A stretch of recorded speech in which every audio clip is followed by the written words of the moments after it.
Developmental molecular biologist and research consultant John Medina कहते हैं कि हमारी सारी प्रॉब्लम्स की जड़ हमारे दिमाग का सोचने का तरीका है और ये तभी ठीक हो सकता है जब हम दिमाग के जरूरी रूल्स को जान लें। तो इसीलिए उन्होंने हमारे लिए न्यूयॉर्क टाइम्स की best seller book brain rules लिखी है, जिसमें उन्होंने 12 साइंटिफिक ब्रेन रूल्स बताए हैं जिन्हें जान के और फॉलो करके हम अपने पढ़ने की, सीखने की और काम करने की पावर को 10 गुना बढ़ा सकते हैं।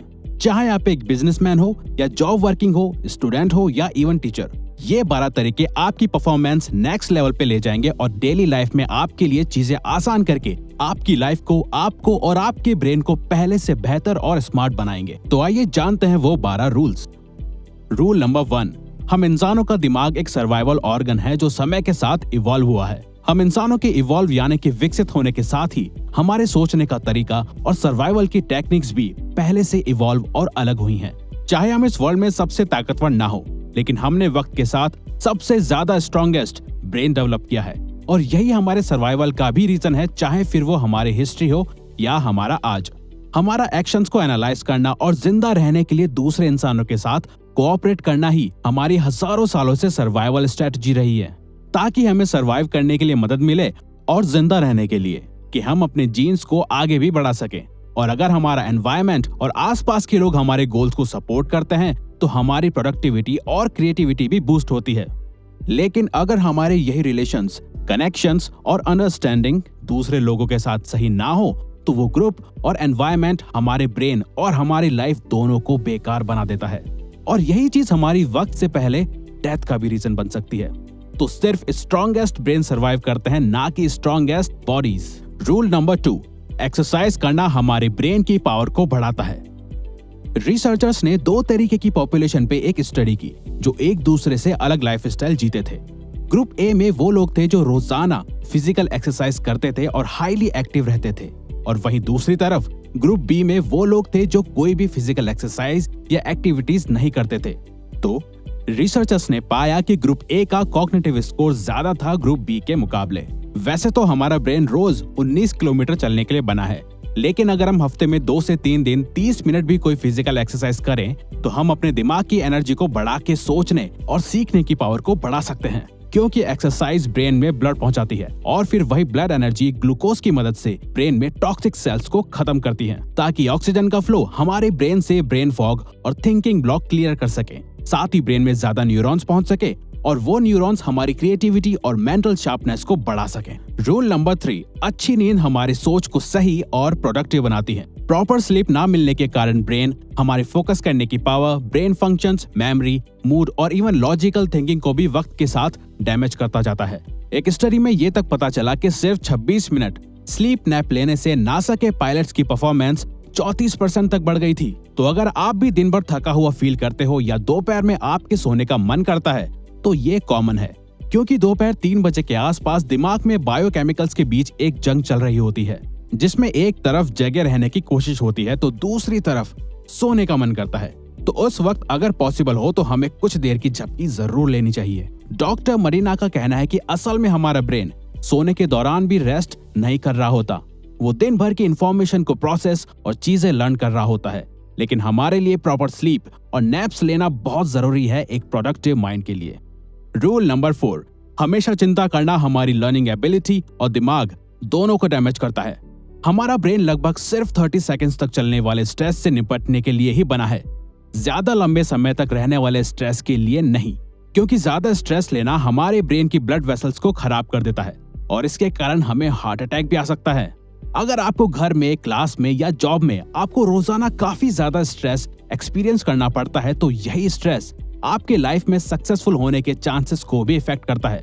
मतलब अगर आपके घर का एनवायरनमेंट ठीक नहीं है तो उसका स्ट्रेस आपकी जॉब में या क्लास में आपको परेशान करेगा और आपकी परफॉर्मेंस और प्रोडक्टिविटी को खराब करेगा, क्योंकि ज्यादा स्ट्रेस से कॉर्टिसोल बढ़ने के कारण हिप्पोकैम्पस में सेल्स डैमेज होने लग जाते हैं और हमारे ठीक से सोचने और याद करने की एबिलिटी कमजोर होने लग जाती है। तो अगर आपके रिलेशंस ठीक नहीं है और इस बात का आपको स्ट्रेस होता है तो उन्हें ठीक करो और अपने घर का स्ट्रेस अपने ऑफिस या क्लास में लेके मत जाओ। जिन चीजों और लोगों को कंट्रोल नहीं कर सकते उनका स्ट्रेस आपको नहीं लेना चाहिए। रूल नंबर 5, हर दिमाग डिफरेंटली वायर्ड होता है। हमें स्कूल में बताया गया था कि हम इंसानों का ब्रेन एक जैसा होता है, लेकिन ये इन्फॉर्मेशन गलत है। काफी रिसर्च के बाद साइंटिस्ट ने बताया कि हर इंसान की ब्रेन की वायरिंग अलग होती है। हम अपने ब्रेन को डेवलप तो कर सकते हैं, लेकिन हमारा ब्रेन किसी और की तरह बिल्कुल सेम नहीं हो सकता, यहाँ तक कि दो जुड़वा बच्चों का भी नहीं। डिफरेंट ब्रेन वायरिंग को हमारा एजुकेशन सिस्टम इग्नोर करता है ग्रेड सिस्टम के थ्रू, जहां हमारे इंटेलिजेंस को हमारे टेस्ट और एग्जाम्स के मार्क्स एंड परसेंटेज से नापा जाता है, जबकि हर स्टूडेंट का, एम्प्लॉय का या कस्टमर का ब्रेन डिफरेंटली वायर्ड होता है। जिस वजह से businesses like Amazon world wide करोड़ों लोगों की इंफॉर्मेशन और इंटरेस्ट जान के सक्सेसफुल कंपनी बनी है।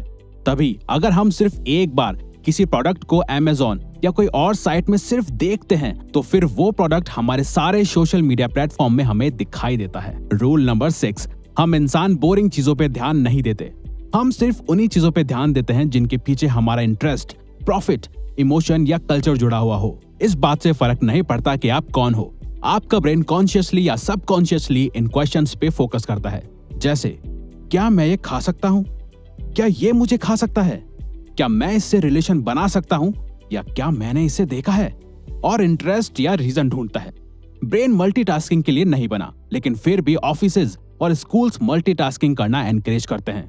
मल्टीटास्किंग हमारी गलती और फेलियर के चांसेस 50% तक बढ़ा देती है।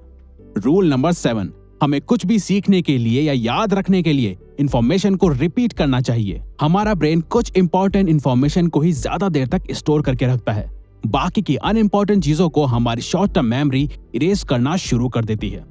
तभी विजन बोर्ड, रिटन गोल्स या रिमाइंडर्स जरूरी है हमारे ब्रेन को याद दिलाने के लिए कि ये इन्फॉर्मेशन इंपॉर्टेंट है। अगर आपको किसी चीज को याद करना है या किसी चीज को सीख के उसमें बेस्ट बनना है, तो आप उस चीज को हर कुछ देर बाद रिपीट करो, जिससे कि प्रैक्टिस हो सके और बार बार एक ही चीज पे ध्यान रखा जा सके। रूल नंबर 8, हमारे सभी सेंसेस एक साथ काम करते हैं, तो हमें उन सभी का पूरी तरह से यूज करना चाहिए। हमारी स्मेल करने की सेंसेस ही बटरी पॉपकॉर्न से सीधा हमें मूवी थिएटर की याद दिलाती है, या बारिश और फूलों की खुशबू हमें किसी पर्सन, सिचुएशन और जगह की याद दिलाती है। तो अगर आपको पढ़ते वक्त या काम करते वक्त कुछ याद करना हो, तो आप उसके साथ एक स्मेल या फ्रेग्रेंस को जोड़ सकते हो। अब चाहे ये आपका परफ्यूम हो या रूम कैंडल, आपको जब भी वो स्मेल आएगी, आपको पास्ट में हुई इंफॉर्मेशन याद आएगी, और इसके चांसेस 10 से 50% भी हो सकते हैं। रूल नंबर 9, हमारी देखने की सेंस हमारी सभी सेंसेस से ज्यादा होती है। हम विजुअली देखी गई इंफॉर्मेशन को ज्यादा याद रखते हैं कंपेयर टू सुनी गई या पढ़ी हुई। आपको बायोग्राफीज पढ़ के शायद याद नहीं होगा कि कौन से पेज नंबर पे एग्जैक्टली क्या बात या सिचुएशन लिखी थी, लेकिन अगर उसी बायोग्राफी पे कोई फिल्म बनी होगी तो उस मूवी के सीन्स आपको अच्छे से याद होंगे, क्योंकि हमने अपनी हिस्ट्री में जानवरों, खाना, खतरा, सिचुएशन और इंसानों को देखने के बाद ही जाना है कि हमारे लिए क्या सही है और क्या नहीं, और फिर उसी विजुअल पावर को हमने आर्ट या लिटरेचर में कन्वर्ट किया ताकि हम चीजों को विजुअल याद रख सकें। रूल नंबर 10, म्यूजिक सुनना या कंपोज करना हमें स्मार्ट बना सकता है। डॉक्टर मरीना की वाइफ भी एक क्लासिकल म्यूजिक कंपोजर रह चुकी हैं, और उन जैसे ही काफी म्यूजिशियंस को ऑब्जर्व और स्टडी करके ही ऑथर ने जाना कि हमारा म्यूजिक टेस्ट हमारी पर्सनैलिटी को शो करता है, और म्यूजिक हमारी मेमोरी और स्किल्स को शार्प भी कर सकता है। म्यूजिक कंपोज करना हमारी रीडिंग एबिलिटी, मैथ्स और इमोशनल इंटेलिजेंस को बढ़ा सकता है, और म्यूजिक सुनना हमारे मूड को चेंज और वोकैबुलरी इंप्रूव कर सकता है। ये एज टू एज और इंटरेस्ट में डिपेंड करता है। रूल नंबर 11, मेल और फीमेल का दिमाग एक दूसरे से डिफरेंट होता है। एक बार रिसर्चर लैरी केहिल ने मेल्स और फीमेल्स को एक हॉरर मूवी दिखाई और पाया कि उस दौरान मेल्स के ब्रेन का सिर्फ राइट हेमिस्फीयर काम कर रहा है और लेफ्ट हिस्सा शांत था, वही फीमेल्स का लेफ्ट हेमिस्फीयर काम कर रहा था और राइट हिस्सा शांत था, जिससे उन्हें पता चला कि मेल्स और फीमेल्स का स्ट्रेस हैंडल करने का, सोचने का और काम करने का तरीका एक दूसरे से काफी अलग होता है। और ऐसी ही काफी केस स्टडीज करने के बाद मेंटल हेल्थ प्रोफेशनल्स को पता चला कि फीमेल्स मेल्स से ज्यादा डिप्रेस्ड होती हैं और नर्वस हो जाती हैं, और प्यूबर्टी के दौरान वो काफी एंजाइटी भी फील करती हैं। वहीं लड़के प्यूबर्टी के दौरान एंटी सोशल हो जाते हैं। मेल्स और फीमेल्स का इमोशंस को हैंडल करने का तरीका भी एक दूसरे से काफी अलग होता है। रूल नंबर 12, हम इंसान एक पावरफुल और नेचुरल एक्सप्लोरर्स हैं। हमेशा कुछ नया एक्सप्लोर करने का डिजायर हमें कभी भी अकेला नहीं छोड़ता, लेकिन हम ज्यादातर अपनी क्लासेस या ऑफिस के क्यूबिकल में ही फंसे रहते हैं, जबकि हम ह्यूमंस नई चीजें एक्सप्लोर करने के लिए और सीखने के लिए बने हैं। हम बचपन में कितने क्यूरियस होते हैं, हर एक चीज को तोड़ के या खोल के हमें उसके बारे में जानना होता था, लेकिन यही चीज उम्र बढ़ने के साथ कम हो जाती है। गूगल अपने एम्प्लॉयज को हमेशा एटलीस्ट 20% टाइम देता है एक्सप्लोर करने के लिए, और यही एक्सप्लोरेशन ने जीमेल और गूगल न्यूज आइडियाज को इन्वेंट करा। तो हमें भी बच्चों की तरह ही कुछ डिफरेंट एक्सप्लोर या ट्राई करते रहना चाहिए ग्रेट आइडिया और ब्रेन ग्रोथ के लिए। तो ये वीडियो यहीं खत्म होती है। अगर आप चाहते हो कि हम किसी पर्टिकुलर टॉपिक पे या प्रॉब्लम पे वीडियो बनाएं तो प्लीज कमेंट बॉक्स में बताओ। हम उस पे वीडियो बनाने की कोशिश करेंगे, क्योंकि हम यहाँ आपकी हेल्प करना चाहते हैं। और हाँ, सब्सक्राइब करके और बेल आइकन को ऑन करके इस चैनल को ग्रो करने में सपोर्ट करो। Thank you for watching.